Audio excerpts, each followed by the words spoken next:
আমি টাকা পাই, আমার তো অনেক কষ্ট আমার। আমার পাশে ছেলেটা পুলিশে চাকরি করে, তার বউ পাইছে, মা পাইছে। তারপরে পাশের ওই 3 তলা বিল্ডিং, সে টাকা পাইলো, তার বউ বাচ্চা সবাই টাকা হয়েছে, আমি পাইলাম না। আমার যে অনুরোধ, আমার যে টাকাটা ঢুকে যাবে, আমি খুবই কষ্ট আমার। আমি রাজার লোকে ভোট দেওয়াইছি, বসে বসে ভোট দাও, ভোট দিবে, ভোট দাও।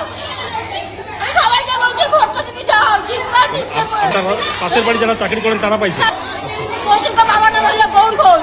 আচ্ছা, বললাম আপনি কোন ওয়ার্ডে থাকেন? এখনো আমাদের পাশে 11 ওয়ার্ডে। কি নাম আপনার? আমার নাম মালতী ঘোষ। মেয়ে একটা ছেলে নেই? না, মানে মানুষের বাড়িতে কাজ করে চলেন? আমি আমি কাজ করি।